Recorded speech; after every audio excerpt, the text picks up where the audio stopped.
Salut à tous. Aujourd'hui, on sait très bien que la technologie évolue de plus en plus et les gens s'en servent d'ailleurs de plus en plus comme moyen de communication, par exemple pour les sites de rencontres. Mais la vraie question c'est, est-ce que ça marche? Et avant de lancer le sujet, j'ai quand même demandé à un ami que vous connaissez très bien, qui est spécialisé dans les sites de rencontres, de venir partager son expérience et son avis sur le sujet. Je veux bien parler de Stanley. Bonsoir. Bonjour. Bonjour. Alors bonne année à toi et merci d'être t'es venu. gentil, j'ai envie de te câliner. D'accord. Relançons le sujet. Il existe des multitudes de sites de rencontres avec des catégories selon moi comme e-learning qui est fait pour les vieux, comme Badoo qui est fait pour les déprimés, Lovo qui nous permet, qui est plutôt sympa d'ailleurs, et qui nous permet de repérer les personnes qui sont autour de nous et de parler avec elles. Tinder qui est du même genre que Lovo, et Adopte un mec qui est plus pour les plans cul et qui fait des hommes des objets. Sur les 5, j'en ai testé 3. Bon, faut dire que j'étais pas trop emballé par le fait de m'inscrire sur un site de rencontre parce que je trouve que ça tue le charme de la rencontre et de la découverte de l'autre. T'en penses quoi, Stanley? Stanley? J'ai entendu. Oui, je trouve que tu as totalement raison. Rien de plus beau que de découvrir le charme de l'autre et de sourire avec ma langue dans sa bouche.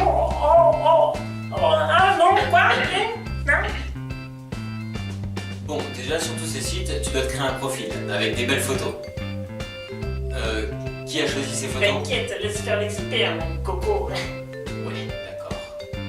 Comme je disais, tu choisis tes photos, tu choisis ton âge, ta taille, c'est pas drôle, tu choisis ce que tu cherches comme relation, et le tour est joué. Bon, une fois que tu as fini de créer ton profil, tu vas visionner des multitudes de photos que tu likeras ou tu dislikeras, jusqu'à ce qu'une conversation se crée avec l'une d'entre elles. Du coup, t'es en train de te rendre compte que t'es en train de gâcher toute cette putain de phase de découverte, où tu vois le sourire de l'autre, tu sens sa bonne odeur, et tu vois les expressions sur son visage. Non, tu te fais chier à parler pendant des heures et des jours à une putain de photo qui bouge pas. Ça existe plus aujourd'hui la rencontre. Et du coup, là, tu proposes un rendez-vous à la nana, et tu te rends compte que du coup, t'es en train d'organiser, ou t'as plutôt l'impression d'organiser un rendez-vous avec Beyoncé, tellement la meuf elle est bookée. Et là, soit t'as une chance, elle accepte et tu la vois, soit elle accepte et le jour J, plus de nouvelles, soit elle trouve des feintes ancestrales chinoises pour ne pas dire non. En résumé, tu as passé plusieurs heures et plusieurs jours à parler avec une nana, à te présenter, à faire le mec bien, pour rien du tout. Et après ça, tu dois refaire la même chose avec une autre nana? Non, la vie est trop courte, c'est pas fait pour moi. Désespéré comme ça, mon cornichon. Ça va arriver que regarde-moi, j'ai trouvé l'amour. En même temps, tu devrais prendre un peu plus soin de toi, je trouve.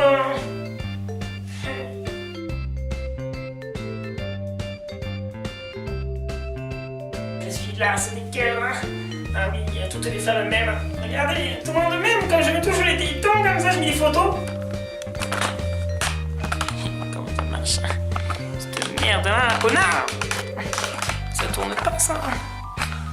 Ça, c'est le vie, hein. Tiens. Tiens. Et je t'encule.